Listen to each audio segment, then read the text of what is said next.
Hello everyone. Nursing notes के इस online platform के अंदर मैं अजय पंचाल आप सभी का स्वागत करता हूं और आज के इस लेक्चर क्लास के अंदर हम डिस्कस करने वाले हैं Rajasthan university of health and science के लिए इंट्रेंस एग्जाम्स जो होने वाला है 2024 के अंदर post basic BSc nursing students के लिए, यानी कि ऐसे स्टूडेंट्स जिन्होंने जीएनएम नर्सिंग कर रखी है। यदि उनको एडमिशन लेना है गवर्नमेंट कॉलेज से तो उनको एक एंट्रेंस एग्जाम्स देना होता है और आरयूएचएस के अंदर आपके पेपर हिंदी के अंदर और इंग्लिश के अंदर बाई लैंग्वेज पेपर आता है। तो इस वीडियो के अंदर हम कुछ इंपॉर्टेंट क्वेश्चंस और प्रीवियस ईयर के कुछ क्वेश्चंस इंक्लूड डिस्कस करने वाले हैं। तो आज का हमारा फर्स्ट क्वेश्चन है the three auditory ossicles structure present in the year के अंदर थ्री ऑडिटरी ओसिकल्स कौन सी होती है, यानी कि निम्न में से कौन सी तीन ऑडिटरी ओसिकल्स होती है। Option A pinna auditory canal और tympanic canal, option B malleus incus और stapes, option C auditory canal और semi circular canal and option D none of this. तो हमारा राइट आंसर क्या होगा इसके अंदर, जल्दी से कमेंट करें।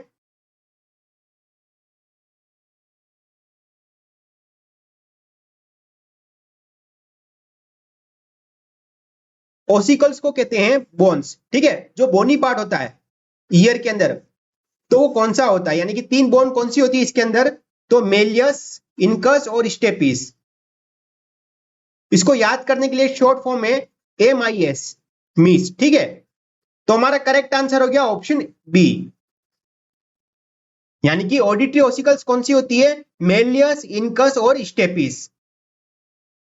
नेक्स्ट हमारा क्वेश्चन है question number second one, where is the temperature regulation centre situated, यानी कि बॉडी के अंदर टेम्परेचर रेगुलेशन सेंटर कहां पर सिचुएटेड होता है।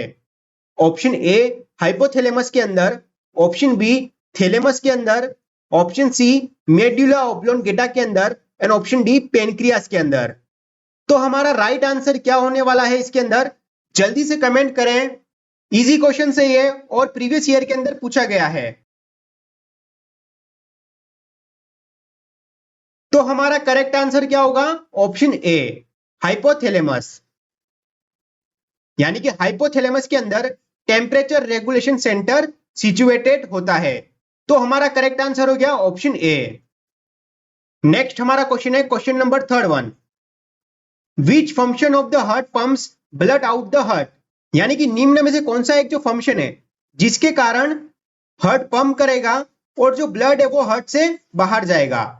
Option A atrial systole, option B ventricular systole, option C atrial diastole and option D ventricular diastole. तो हमारा करेक्ट आंसर क्या होगा इसके अंदर, जल्दी से कमेंट करें।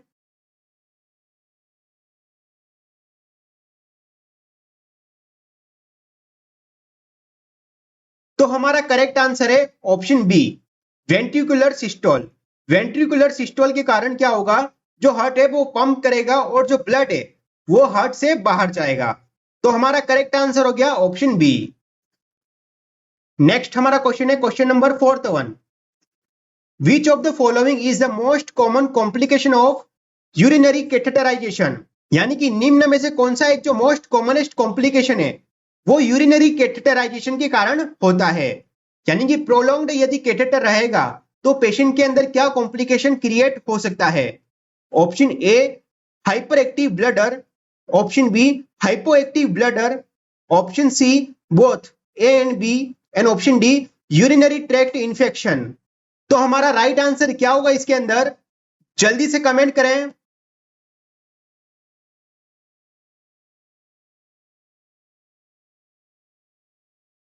यदि किसी पेशेंट के अंदर, यानी कि मेल या फिर फीमेल के अंदर प्रोलॉन्ग्ड यदि कैथेटराइजेशन रहेगा तो उसके कारण यूरिनरी ट्रैक्ट इन्फेक्शन होने के चांसेस रहते हैं। तो हमारा करेक्ट आंसर है ऑप्शन डी। यूटीआई जो होता है, यानी कि यूरिनरी ट्रैक्ट इन्फेक्शन, सबसे ज्यादा देखा जाता है फीमेल के अंदर, क्योंकि जो फीमेल का जो यूरेथ्रा होता है वो कितना होता है, अप्रोक्स 4 सेंटीमीटर। और यूटीआई का जो एजेंट होता है, कॉजेटिव एजेंट, वो कौन सा होता है, तो ई कोलाई, स्टीरिया कोलाई। नेक्स्ट हमारा क्वेश्चन है, विच of the following parts of the respiratory system is the site for external respiration, यानी कि रेस्पिरेटरी सिस्टम का कौन सा जो पार्ट है जो कि एक्सटर्नल रेस्पिरेशन का साइट माना जाता है। Option A trachea, option B bronchi, option C alveoli and option D all of the above. तो हमारा राइट आंसर क्या होगा इसके अंदर, जल्दी से कमेंट करें।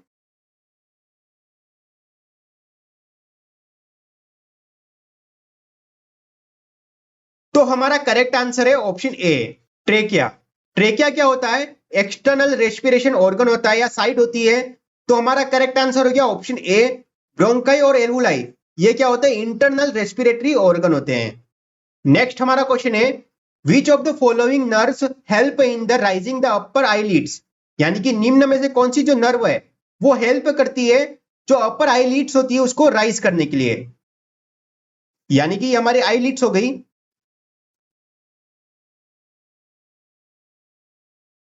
उसको राइज करने के लिए कौन सी नर्व सप्लाई काम करेगी। Option A optic nerve, option B oculomotor nerve, option C trigeminal nerve and option D facial nerve. तो हमारा राइट आंसर क्या होगा इसके अंदर, जल्दी से कमेंट करें।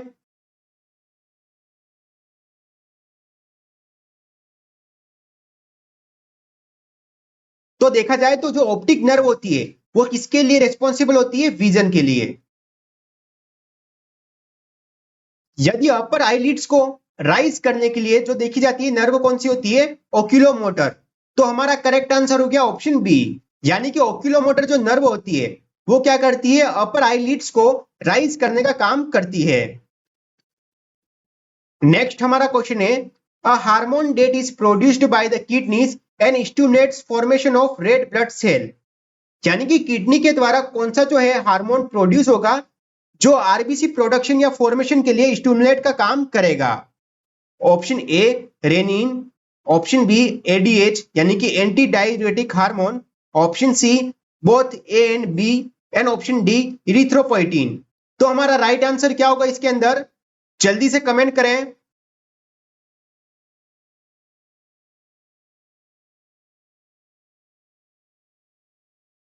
तो बेसिकली देखा जाए तो आरबीसी बनती कहां है, तो बोन मेरो में।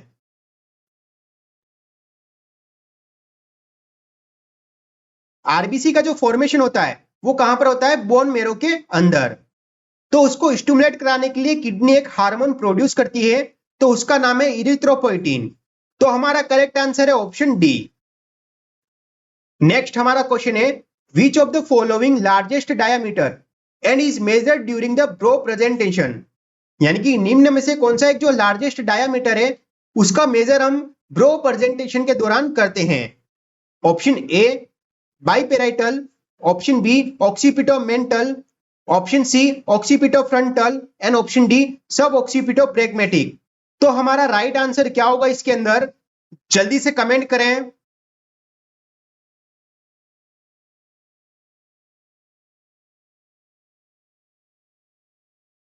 तो हमारा करेक्ट आंसर है ऑप्शन बी ऑक्सीपिटोमेंटल, यानी कि ब्रो प्रेजेंटेशन के दौरान जो लार्जेस्ट डायामीटर हम मेजर करते हैं वो कौन सा होता है, ऑक्सीपिटोमेंटल। तो हमारा करेक्ट आंसर है ऑप्शन बी।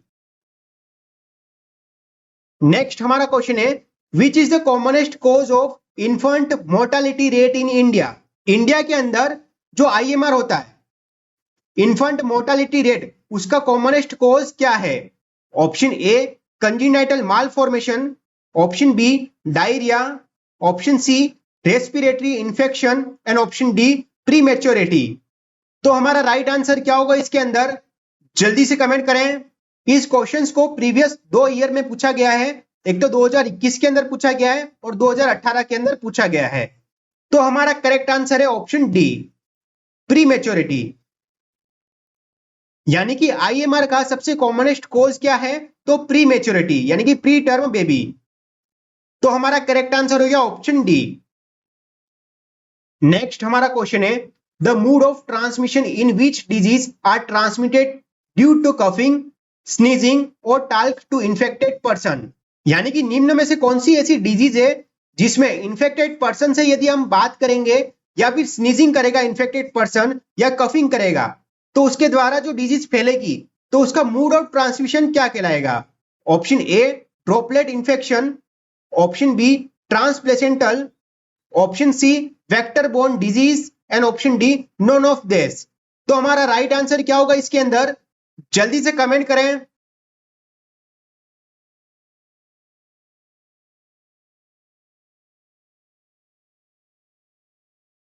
तो हमारा करेक्ट आंसर है ऑप्शन ए ड्रॉपलेट इन्फेक्शन।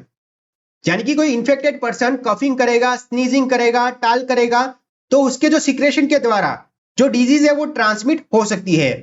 तो हमारा करेक्ट आंसर है ऑप्शन ए। नेक्स्ट हमारा क्वेश्चन है open vial policy is acceptable to which of the following vaccine. यानी कि ओपन वाइल जो पॉलिसी थी वो कौन सी वैक्सीन के लिए एप्लीकेबल होती है? Option A hepatitis B, option B rota virus, option C measles and option D Japanese encephalitis. तो हमारा राइट आंसर क्या होगा इसके अंदर? जल्दी से कमेंट करें।